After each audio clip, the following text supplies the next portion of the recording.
আয় মুসলমান ভাইরারে আমার খুব দিল দেয়া কথাগুলো বুঝবেন। খলিফাতুল মুসলিমিন হযরতে ওমর ফারুক রাদিয়াল্লাহু তাআলা আনহু মসজিদে নববীর মধ্যে সালাতুল ফজর আদায় করলেন। ফজরের নামাজ শেষ করে তিনি বাড়ি পথে রওনা হলেন।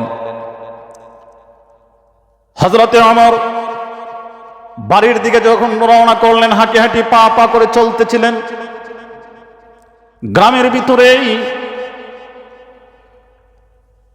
ভিতরে একটি রাস্তা ছিল, চতুর্দিক থেকে সেই রাস্তার মুখ ছিল, অর্থাৎ চৌরাস্তার মোড় বলা হতো। খলিফাতুল মুসলিমিন হযরতে ওমর সেই চৌরাস্তার মোড়ের কিনারায় গিয়ে পৌঁছলেন। সেখানে যাওয়ার পরে ওমর তাকায় দেখেন একজন যুবক কান্না জড়িত কণ্ঠে, অশ্রুসিক্ত নয়ন নিয়ে যুবকটি সেই মোড়ের মধ্যে মাটিতে গড়াগড়ি করতেছিল আর চিৎকার করে হাউমাউ করে কান্না করতেছিল। খলিফাতুল মুসলিমুন তো ছিলেন সাধারণ কোনো মানুষ নয়, তিনি ছিলেন কর্কশ মেজাজের মানুষ, তিনি ছিলেন জালালি তবিয়তের মানুষ। হযরত ওমর সেই যুবককে দেখে তিনি থেমে গেলেন। এবার ওমর হতভম্ব হয়ে গেলেন। কিরে ভাই, কেন তুমি কান্না করো? কি হয়েছে? কেউ কি তোমাকে আঘাত করেছে, নাকি কেউ তোমার মারা গিয়েছে? কেনই বা তুমি এখানে এসেছো? তোমার পরিচয় কি? আর এখানে কেন পড়ে তুমি মাটিতে পড়ে কান্না করতেছ? মুসলমান ভাইরা আমার দিলের কান লাগায় কথাগুলো বুঝেন। হযরত ওমর যখন ওই ব্যক্তিকে জিজ্ঞাসা করলেন, এবার যুবক লোকটি কান্না জড়িত কণ্ঠে খলিফা ওমরকে বলতেছিলেন, হে খলিফাতুল মুসলিমিন হযরত ওমর, আমি কান্না করতেছি এজন্য আমাকে কেউ মারে নাই, কেউ প্রহার আঘাত করে নাই, আমার কেউ আপনজন মারা যায় নাই, বরং আমি কান্না করতেছি আমার জিন্দেগির গুনাহের উপর অনুশোচনা করে। সুবহানাল্লাহ। আমার জিন্দেগির গুনাহের উপর অনুশোচনা করে আমি কান্না ভেঙে পড়লাম। ওমর বলতেছে, বাবা কি এমন অন্যায় করেছো, কি এমন গুনাহ করেছো, আমার কাছে খুলে বলো। যুবক লোকটি তখন বলতেছিলেন, ওমর আমি আপনার কাছে বললে কোনো ফায়দা হবে না, কোনো লাভ হবে না, আমি আপনার কাছে বললে আমার কোনো উপকার হবে না। ওমর তো অবাক হয়ে গেলেন, হায় হায়, যুবক বলে কি? আমার কাছে বললেও নাকি তার কোনো ফায়দা হবে না? এমনিতেই হযরতে ওমর ওই যুবকের সঙ্গেও তিনিও মাটির মধ্যে বসে গেলেন। মাটির মধ্যে বসে ওমর তো খুব গরম মানুষ ছিলেন। ওমর সেই যুবকের আহাজারি আর উনাজারি কান্না দেখে ওই যুবকের চোখ বেয়ে দরদর করে পানিগুলো পড়তেছিল, যেন চোখের গোড়া থেকে একটি নালা হয়ে গেছে, কালো দাগ হয়ে গিয়েছে। দুই চোখ দিয়ে অজরে পানি পড়তেছিল। হযরতে ওমর তার চেহারার দিকে তাকাইলেন। তাকাইয়া হযরতে ওমর ওই যুবকের সঙ্গেও তিনিও মাটিতে বসে গেলেন, মাথায় হাত বোলাইলেন, বললেন, যুবক বাবা বলো, এবার বলো কি এমন অন্যায় করেছো, কি এমন অপরাধ করেছো যার জন্য তোমার মধ্যে এতটা পরিবর্তন দেখা যায়, তুমি কান্নায় ভেঙে পড়েছো? যুবক লোকটি বলতেছিলেন, ওমর আপনার কাছে বললে কোনো ফায়দা লাভ হবে না, তবে আমি আপনার কাছে একটা আরজি জানাই, আর তা হলো এই, মেহেরবানি করে আমি অদমকে, আমি গুনাহগারকে পয়গম্বরের দরবারে যদি আমাকে একবারের জন্য নিয়ে যাইতেন তাহলে আমার সবচাইতে বড় উপকার হতো। এবার খলিফাতুল মুসলিমিন হযরতে ওমর যুবকের হাতের মধ্যে ধরলেন, উঠাইলেন, পয়গম্বরের দরবারে হাঁটি হাঁটি পা পা করে উভয়জন চলতেছিলেন। এক পর্যায়ে পয়গম্বরের ঘরের কিনারায় যখন পৌঁছে গেলেন, এবার যুবককে বলতেছিলেন, বাবা তুমি এখানে দাঁড়াও, আমি ভিতর থেকে আসি, দেখি নবীজি কোন হালতে আছেন, কোন অবস্থার উপর আছেন। ঘরের দরজায় গিয়া হযরতে ওমর সালাম জানাইলেন, আসসালামু আলাইকুম ইয়া রাসূলুল্লাহ। আল্লাহর নবী গো, আমি হযরতে ওমর আপনার দরবারে এসেছিলাম একটি বড় আরজি নিয়া। মদিনার এক যুবক রাস্তার কিনারায় তিনি বসে থেকে কান্না করতেছিল। সেই যুবককে আমি জিজ্ঞাসা করলাম, ভাই কেন কান্না করো? সেই যুবক আমার কাছে বলতে চায় না। সে বলল, আপনার কাছে নাকি বলবে। আমি সেই যুবককে আপনার দরবারে নিয়ে আসলাম, মেহেরবানি করে আপনি যদি অনুমতি দেন তাহলে সেই যুবককে আপনার ঘরের ভিতরে আমি ঢুকাইয়া দেব। হযরত ওমরের কথা শুনে পয়গম্বর আরবি আবার বলতেছিলেন, ওমর, যেই ব্যক্তি অপরাধ করে, যেই ব্যক্তি গুনাহ করে আর ওই অপরাধের উপর সে দিল থেকে অনুশোচনা করে, তার দিলের মধ্যে আঘাতপ্রাপ্ত হয়, মালিকের কাছে আত্মসমর্পণ করে, মালিকের কাছে সারেন্ডার করে নেয়। রাসূল করিম সাল্লাল্লাহু আলাইহি ওয়াসাল্লাম বলেন, এই ওমর, এই ব্যক্তি তো সাধারণ কোনো মানুষ নয়, সাধারণ কোনো ব্যক্তি হতে পারে না। আমি কেন ওই মেহমানকে আমার ঘরের ভিতরে প্রবেশ করার জন্য দেব? বরং চলো আমি সংবর্ধনা জানায়া ওই মেহমানকে আমার ঘরের ভিতরে ঢোকানোর জন্য আমি রাসূল নিজেই ঘর থেকে বাহির হয়ে যাব। সুবহানাল্লাহ। নবী কেমন নবী ছিলেন? সাধারণ একজন মানুষ গুনাহগার, তার গুনার উপর অনুশোচনা করে পয়গম্বরের কাছে আসলেন, নবীজি অনুমতি দিলেন না, বরং নিজেই বাইর হলেন। এবার পয়গম্বর আরবি যুবকের কাছে গেলেন, যুবক সালাম প্রদান করলেন, তারপর বললেন, হে যুবক, বলো কি এমন অন্যায় করেছো, কি এমন অপরাধ করেছো, কোন গুনাহ করেছো? বলো আমার কাছে, আমি নবী এখনো জীবদ্দশায় জীবিত আছি, বলো না একবার আমার কাছে। এইভাবে যখন পয়গম্বর সাল্লাল্লাহু আলাইহি ওয়াসাল্লাম বলতেছিলেন, কিন্তু পয়গম্বরকে তিনি সেখানেও বলতে প্রস্তুত ছিলেন না। এক পর্যায়ে নবীজিকে ইশারা দিয়ে বললেন, পয়গম্বর চলুন আপনার হুজরার ভিতরে, আপনার ঘরের ভিতরে। এবার ঘরের ভিতরে আনা হলো। পয়গম্বর তার চেহারার দিকে আলোর মধ্যে যখন যাওয়া হলো, চেহারা দেখা তখন তিনি বুঝতে পারলেন, কান্না করতে করতে তার চোখের দুইটা নালা হয়ে গেছে, মনে হচ্ছে যেন অনেক দিন যাবৎ পর্যন্ত কান্না করেছে। তার চেহারাটা একেবারেই কালো হয়ে গেছে, মনে হয় যেন ক্ষুধার্ত অবস্থায়।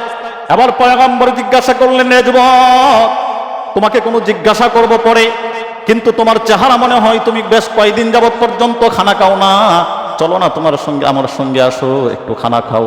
পয়গম্বর তাকে খানা খাওয়ালেন। তারপর জিজ্ঞাসা করলেন, এই যুবক, বলো কি এমন অন্যায় করেছো, কি এমন অপরাধ করেছো? এবার লোকটি বলতেছিলেন, হুজুর, আমি এমন অপরাধ করেছি, আমার চাইতে অপরাধী পৃথিবীতে আর কেউ বলে মনে হয় না। নবীজি বললেন, এ যুবক, বলো কি অন্যায় করেছো? না, কি বলবো হুজুর, আমার মতন অপরাধী আর কেউ নাই। এমনটি বলতে বলতে পয়গম্বর আরবি সাল্লাল্লাহু আলাইহি ওয়াসাল্লাম যুবককে ডাক দিলেন আর বললেন, এ যুবক, বলো কি এমন অন্যায় করেছো? তোমার অন্যায়টা কি আল্লাহ তাআলার রহমতের চাইতেও আরো বেশি হয়ে যাবে নাকি? এবার যুবক বলেন, হুজুর, আমি তো মনে করি আমার অন্যায়টা আল্লাহ তাআলার রহমতের চাইতেও আরো অনেক বেশি হয়ে যাবে। নবীজি বলেন, হে যুবক, তাহলে আল্লাহ তাআলা 8টি জান্নাত তৈরি করেছেন, সেই জান্নাতের চাইতেও কি তোমার অন্যায়টা বেশি হবে কিনা? যুবক বলেন, জান্নাতের চাইতেও আমার অন্যায় বেশি হবে, আমার পাপ বড় হবে। এবার বললেন, এ যুবক, বলো আল্লাহ তাআলা এই 7 আসমান তৈরি করেছেন, এই 7 আসমানের চাইতেও কি তোমার অন্যায়টা, তোমার অপরাধের পাপের বোঝাটা কি বেশি হবে কিনা? যুবক এবার কান্না জড়িত কণ্ঠে বলেন, হ্যাঁ হুজুর, আমি তো মনে করি এই আল্লাহ তাআলা যে 7 আসমান তৈরি করেছেন, এই 7 আসমানের চাইতেও আমার অপরাধের পাল্লাটা ভারী হয়ে যাবে। সুবহানাল্লাহ। অনুশোচনা কাকে বলে? আত্মসমর্পণ কাকে বলে? আপনি ভাবতেছেন আমি গুনাহ করতে করতে একবারে শেষ প্রান্তে পৌঁছে গেছি, আমার বোধ হয় আল্লাহ তাআলা আমাকে আর ক্ষমা করবেন না। না ভাই, এটা ভুল ধারণা।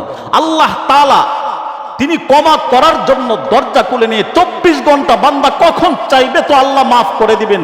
পৃথিবীর মানুষের কাছে কোনো কিছুর জন্য হাত পাতলে চাইলে মানুষ বেজার হয়, কষ্ট পায়, আর আল্লাহ তাআলা বলেন, আমার কাছে না চাইলে আমি আল্লাহ কষ্ট পাই। সুবহানাল্লাহ। সংক্ষিপ্ত আকারে বলতেছি, সময় যেহেতু কম। এবার যুবক বলতেছিলেন, হুজুর, আমার তো মনে হয় তার চাইতে ওরা আমার অপরাধটা বেশি বড় হবে। পয়গম্বর আরবি জিজ্ঞাসা করলেন, হে যুবক, কি বলো? আল্লাহ তাআলা 7 আসমান তৈরি করলেন, জান্নাত তৈরি করলেন, জাহান্নাম তৈরি করলেন, লৌহ কলম তৈরি করলেন, লৌহে মাহফুজ তৈরি করলেন, জমিন তৈরি করলেন। যা কিছু আল্লাহ তাআলা তৈরি করেছেন, এবার বলো তো ওই সব কিছুর চাইতেও তোমার গুনাহের পাল্লাটা বড় হবে কিনা? যুবক ভাইটি এবার ডাক দিয়ে বলেন, পয়গম্বরে আরবি, আমি তো মনে করি আল্লাহ তাআলার তামাম সৃষ্টি জগৎকে এক পাল্লায় যদি রাখা হয় আর আমার গুনাহের পাল্লাটা যদি এক পাল্লায় রাখা হয়, তারপরেও আমার মনে হয় আমার গুনার পাল্লাটাই ভারী হয়ে যাবে। পয়গম্বর জিজ্ঞাসা করে, যুবক কি বলো, সবকিছুর চাইতেও কি তোমার গুনার অপরাধের পাল্লাটা কি ভারী হয়ে যাবে? তাহলে কি তুমি ধরে নিতে পারি তুমি কোনো শিরিক করেছো? যুবক বলেন, না, আমি শিরিক করি নাই। কারণ কেননা শিরিক এমন একটি অপরাধ, আল্লাহ তাআলা বলেন দুনিয়ার সব গুনাহ মাফ হইতে পারে, কিন্তু শিরকের গুনাহ কখনো মাফ করা যায় না। জিনা, ব্যভিচার, জুলুম, নির্যাতন যত কিছুই করেন না কেন, সবকিছু আল্লাহ তাআলার অপশন রেখেছেন যেটা ক্ষমা করা যাইতে পারে। কোন কোন আমলের বিনিময়ে আল্লাহ তাআলা এগুলোকে ক্ষমা করবেন, কিন্তু আল্লাহ স্বয়ং নিজে বলেন শিরক এমন একটি অপরাধ, এই অপরাধ যখন করবে বান্দা, কোনো অবস্থাতে তার ক্ষমার কোনো অপশন নাই। শিরক মানে হলো আল্লাহর সঙ্গে কাউকে অংশীদারিত্ব করা, আল্লাহর সঙ্গে কাউকে অংশীদারিত্ব করা, শরীক করা। আমার মূল আলোচনা এটা নয়, মূল কথাটা হলো এটাই। পয়গম্বর যখন বললেন, হে যুবক, সবকিছুর চাইতেও কি তোমার পাল্লা ভারী হবে? যুবক বলেন, হুজুর, সবকিছুর চাইতে হ্যাঁ, আমার পাল্লাটা, অপরাধের পাল্লাটা ভারী হবে। পয়গম্বর বলেন, তাহলে তাও কাউকে কি তুমি হত্যা করেছো? না, না, কাউকে আমি হত্যা করি নাই। কারণ কেননা হত্যা করাও জঘন্য অপরাধ, এটাও আল্লাহ কখনো ক্ষমা করেন না। অন্যায়ভাবে কাউকে হত্যা করা, কতল করা, এটা কুফরি, এটা কাউকে আল্লাহ তাআলা ক্ষমা করেন না। রাগের মাথায়, গরম মাথা, রাগ উঠছে তো একজনের সঙ্গে আরেকজন ঝগড়া লেগে, আমরা গ্রাম অঞ্চল, শহরে প্রত্যেক জায়গায় এরকম হয় কি হয় না, একজনের উপর আরেকজন আঘাত করে মেরে দেয়, তামাম জিন্দিগির আমল বরবাদ হয়ে যাবে। নামাজ পড়ে কিচ্ছু লাভ নাই, রোজা পড়ে কিচ্ছু লাভ নাই, যা দেখবেন তো সব ওই ব্যক্তিকে যাকে কতল করা হয়েছে তার অ্যাকাউন্টে অটোমেটিকলি আপনার জিন্দিগির সব আমল যে জমা হয়ে যাবে। যুবক বলেন, না, না, না, আমি এমনটাও করি নাই, আমি কখনো কোনো মানুষ হত্যা করি নাই। পয়গম্বর জিজ্ঞাসা করেন, হে যুবক, কি এমন অপরাধ করেছে তাহলে বলো? এবার পয়গম্বরকে লক্ষ্য করে যুবকটি কান্না জড়িত কণ্ঠে চোখের পানিগুলো টপ টপ করে জমিনের মধ্যে ফেলে দিলেন। আর পয়গম্বরে আরবিকে বলতেছিলেন, নবী গো, আমি এমন একজন অপরাধ, এমন একজন নালায়েক, আমি এমন একজন অপরাধ গোলাম, আমার চাইতে মনে হয় বড় পাপিষ্ঠ বান্দা আর পৃথিবীতে দ্বিতীয়টা নাই। কারণ কেননা আমি এমন একটি অপরাধ করেছি পয়গম্বর, তাহলে আমার কথা শুনুন।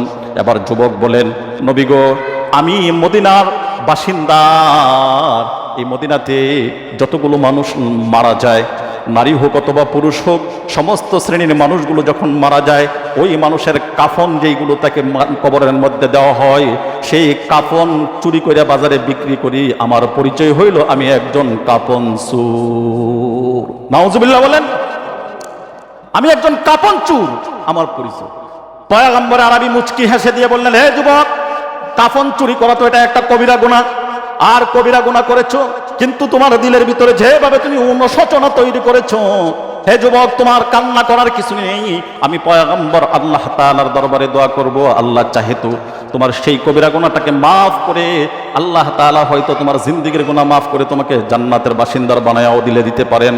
পয়গম্বর এবার যুবককে যখন এমনটি আশ্বস্ত করলেন, কিন্তু না ভাই না, যুবক তো আশ্বস্ত হয় নাই। এবার যুবক বলতেছেন, হুজুর, আমি তো আমার অপরাধের কথা, আমার গুনাহের কথা এখনো পর্যন্ত বলিনি নাই। কাফন চুরি করা এটা তো আমার অপরাধ না, কিন্তু আমার মূল অপরাধের কথা তো আমি এখনো পর্যন্ত বলি নাই। রাসূল করিম সাল্লাল্লাহু আলাইহি ওয়াসাল্লাম অবাক হয়ে গেলেন, কি বলো, কি বলো, কাফন চুরি করেছো, এটাকে অপরাধী মনে করো না, তার চাইতেও আরো বড় অপরাধ, কি এমন অপরাধ করেছো? যুবক লোকটি তখন বলতেছিলেন, হুজুর, দীর্ঘদিন যাবৎ পর্যন্ত হয় এই মদিনার মধ্যে কেউ মারা যায় না, আর আমার একমাত্র ব্যবসা হলো, আমার একমাত্র কাজ হলো এই কাফন চুরি করা। কাফনগুলোকে যখন মানুষ মারা যায় কবরের মধ্যে রাখার পরে, যেদিন মারা যায় সেই দিন রাত্রি আমি কবর খনন করে কবর থেকে লাশটা থেকে ওই কাফনটাকে চুরি করে নিয়ে বাজারে বিক্রি করি, আর এর থেকে যা কিছু মুনাফা আসে, টাকা পাই, এই টাকা পয়সা দিয়ে আমি এবং আমার পরিবার চলে। বলতেছিল আমার পরিবার এটার মাধ্যমে আমি চলে, কিন্তু দীর্ঘদিন হয়ে গেল এই এলাকাতে আর কেউ মারা যায় না, মদিনার মধ্যে আর কেউ মারা যায় না, কিন্তু গতকালকে হঠাৎ করে একজন লোক মারা গেল, আনসারী একজন সাহাবী, তার একজন মেয়ে ছিল, সেই মেয়ে লোকটি মারা গেল। আমি দীর্ঘদিন যাবৎ পর্যন্ত আমার জীবিকার কোনো ব্যবস্থা না হওয়ার কারণে এই মেয়েটি যখন মারা গেল, তখন ওই মেয়েটির লাশটা যখন কবরের মধ্যে রাইখে আসলো, আমি পাশে বৈশাই থেকে সেটাকে পাহারা দিতেছিলাম আর ধারণা করতেছিলাম কখন রাত্র হবে, মানুষ ঘুমের ঘরে যাবে, আর সেখানে গিয়ে তার লাশটা থেকে আমি কাফনটাকে চুরি করে আনবো। বলেন নাউযুবিল্লাহ। পয়গম্বরকে লক্ষ্য করে যুবক বলেন, হুজুর আমি চলে গেলাম ওই কবরের পাশে। রাত্র যখন হলো, মানুষ যখন ঘুমের মধ্যে চলে গেল, এবার আমিও আস্তে আস্তে আস্তে আস্তে গভীর রাত্রে কবর খনন করতে শুরু করলাম। ও ভাই, পয়গম্বরকে নবীজিকে লক্ষ্য করে যুবক বলেন, হুজুর যেই মহিলার কবরের ভিতরে প্রবেশ করলাম, ওই মহিলা তো সাধারণ কোনো মহিলা ছিল না, এই মহিলা তো সাধারণ কোনো মানুষের মতন ছিল না। বলে একজন আনসারী সাহাবীর মেয়ে ছিলেন, কন্যা ছিলেন, যার সম্পর্কে পয়গম্বর উপাধি দিয়েছিলেন হুরে মদিনা, অর্থাৎ মদিনার মধ্যে সবচাইতে সুন্দরী। শুধু তাই নয়, পয়গম্বর বলেছিলেন সুন্দরী যেমন ছিল সুন্দরী ঠিক তেমনি ভাবে ছিলেন ওই মহিলা একজন হাফেজে কোরআন, ছিলেন ওই মহিলা। তাহাজ্জুদ আওয়াবিন চাষতের নামাজ, কোনো নামাজেই তার কমতি ছিল না। মহিলাটির বিবাহ হয় নাই, যুবতী অবস্থায় মারা গেলেন।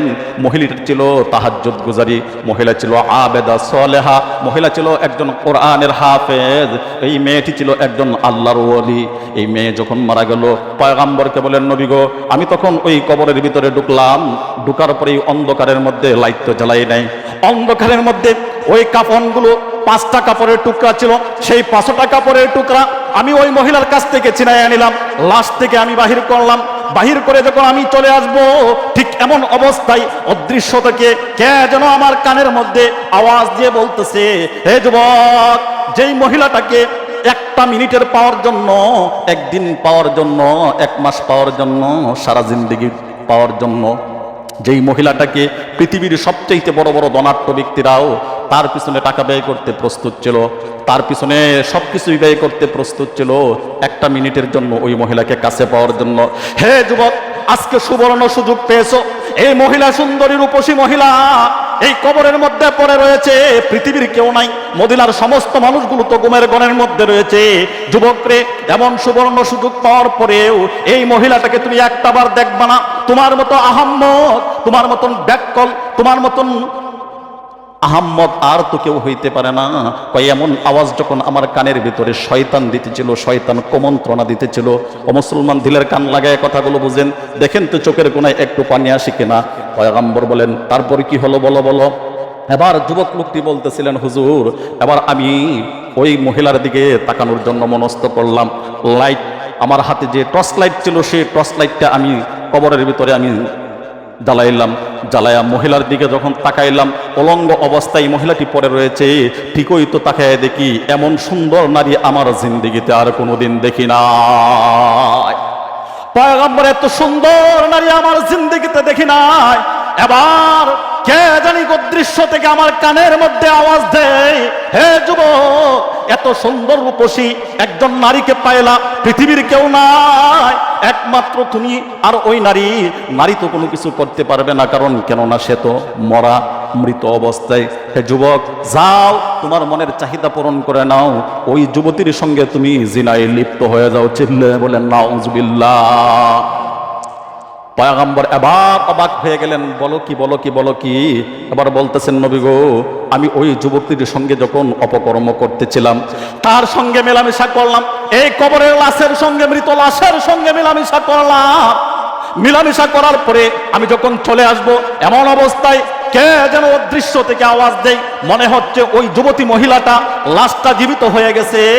আর আমাকে লক্ষ্য করে বলতেছেন, হে যুবক, পৃথিবীর কোনো মানুষ আমাকে কোনোদিন দেখে নাই, পৃথিবীর কোনো মানুষ আমার চেহারাটা কোনোদিন দেখতে পারে নাই, এমনকি আমার পরিধানের কাপড়টা পর্যন্ত আমি কাউকে দেখার জন্য সুযোগ দেই নাই। আমি কোনোদিন তাহাজ্জুদ মিস করি নাই, আমি কোনোদিন কোরআন তেলাওয়াত মিস করি নাই, আমি কোনোদিন জিকির আজকার মিস করি নাই, আমি কোনোদিন রোজা ছাড়ি নাই। তামাম জিন্দেগিটা কাটাইয়া দিলাম রবের গোলামিতে। হে যুবক, তুমি তো আমার কাফনের লাশ তো চুরি করলা, আফসোস নয়, কিন্তু দুঃখের বিষয় হলো যুবক রে, কোন নেশায় পড়ে আমি ছিলাম পবিত্র, দুনিয়াতেও ছিলাম পবিত্র, কবরেও আসলাম পবিত্র। হে যুবক, কিন্তু তুমি আমার সঙ্গে অপবিত্র অপকর্ম করে আমাকে কেন তুমি অপবিত্র করলা? যুবক মনে রাখো, আমি এখন মৃত, তোমাকে কোনো কিছু করতে পারি নাই। যুবক রে মনে রাখো, কাল কিয়ামতের কঠিন ময়দানে আল্লাহ তাআলার আদালতে যখন দাঁড়াইব, তখন আমি তোমার বিরুদ্ধে মামলা দেব, আমি তোমার বিরুদ্ধে নালিশ দেব। ওই সময় তুমি কোন জবাব দিবা? কোন সাহসে তুমি আল্লাহর সামনে দাঁড়াইবা? এতটুকুন বলার সঙ্গে সঙ্গে পয়গম্বরকে বলেন, নবী গো, এই যুবতী মহিলা যখন এতটুকু বলল, আমার হৃদয়ের ভিতরে কম্পন তৈরি হয়ে গেল, আমার কলিজা যেন দমরে মুচড়ে ভেঙে গেল। এবার আমি ওই হাতের মধ্যে যে 5 টুকরা কাপড় ছিল, সেই কাপড়গুলোকে আমি আবার লাশের উপরে ফিটকে ফেলে দিলাম। ফেলে দিয়ে দৌড় শুরু করলাম। দৌড়তে দৌড়তে নবী গো, ওই যে গ্রামের চৌরাস্তার মোড়ের মধ্যে আমি আসলাম, রাত্র অনেকটা পর্যন্ত তখনও বাকি ছিল। এই চৌরাস্তার মোড়ের মধ্যে আমি এসে জমিনের মধ্যে দরাশায়ী হয়ে পড়ে গেলাম। আর হাউমাউ করে আমার ভিতরে একটি ভয় ঢুকে গেল। হায় হায়, সত্যিই তো কথা, আমি যে লাশের সঙ্গে জিনা করলাম, ময়দানে মাহশরে আমার অবস্থাটা কি হবে? কি জবাব দেব? এই অনুশোচনার কারণে আমি ওই জায়গার মধ্যে পড়ে থেকে কান্না করতেছিলাম।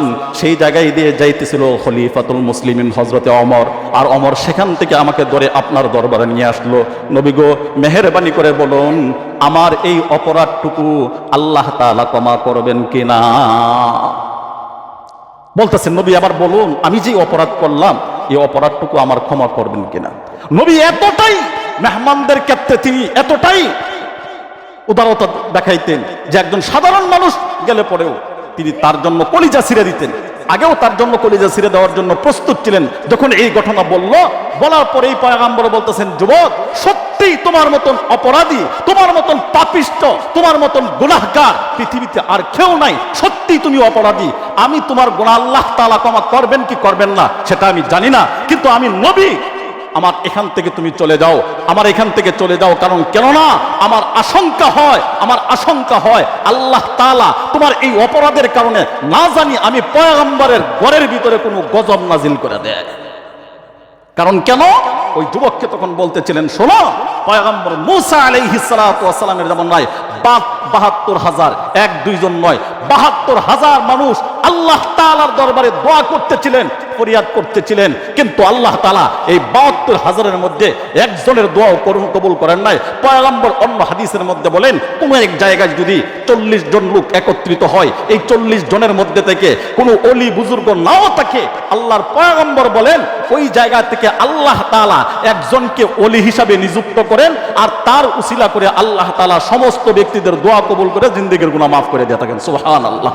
তাহলে বলা হয়, ওই বনি ইসরায়েলের ৭২,০০০ লোক একত্রিত হইয়া আল্লাহ তাআলার কাছে ফরিয়াদ জানাইলেন, মালিক, আমাদের দোয়াকে তুমি কবুল করো, আমাদের জন্য সুগম রাস্তার ব্যবস্থা করে দাও। তাদের দোয়া কবুল হয় না। পয়গম্বরকে ওহী জানাইয়া দেওয়া হইল জিবরাইলের মাধ্যমে। যারা বলতেছেন, ও পয়গম্বর, আপনাদের দোয়া, মূসাকে বলতেছেন, হে মূসা, আপনার দোয়া কবুল করা হবে না, আপনার ৭২,০০০ লোকেরও দোয়া কবুল করা হবে না। কারণ কেন?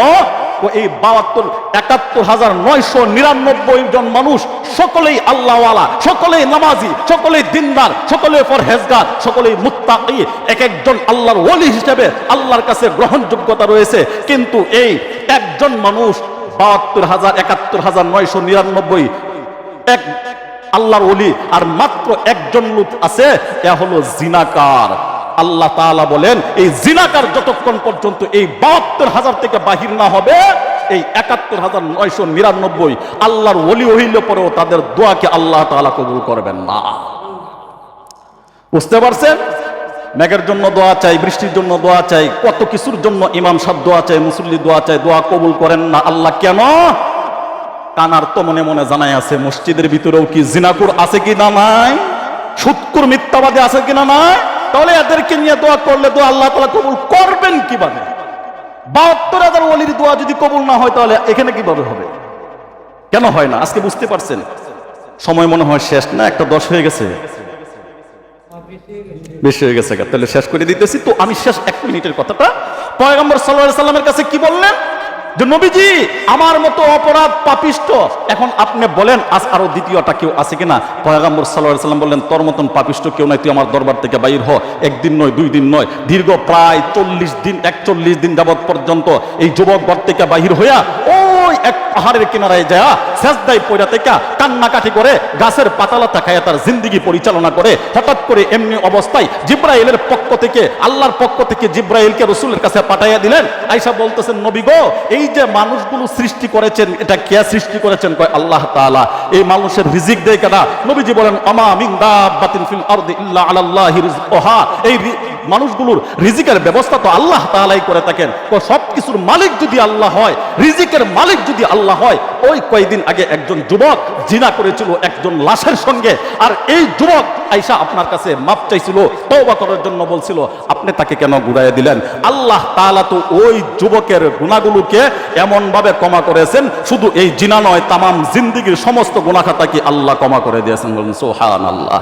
তবে ভাই কথা হলো এটাই, তাইলে আপনার যদি এই ওয়াজরা দ্বারা এটা হয় যে হুজুর তাইলে সময় তো পাইমুই, আর তওবা করলে তো আল্লাহ গুনাহ মাফ করবই, তো এখন একটু কইরালাই, এটাই যদি আপনার মনের ধারণা আর চিন্তা হয়, তাহলে আপনি বিবেকমান মানুষ। আপনার কাছে আমার একটা সাধারণ প্রশ্ন হলো, আগামীকালকে আপনি বাঁচবেন কিনা এটার সার্টিফিকেট দিয়ে তারপর গুনাহ করেন। এটার সার্টিফিকেট দিয়ে আগামীকালকে পর্যন্ত আপনি বাঁচবেন কি না, যদি বাঁচেন তাহলে গুনাহ করেন, শেষ বেলায় তওবা করেন। আর যদি মনে করেন যে না আমি এখান থেকে যাওয়ার কোনো সার্টিফিকেট নাই, তাহলে ভাই আর গুনাহ করেন না। আল্লাহ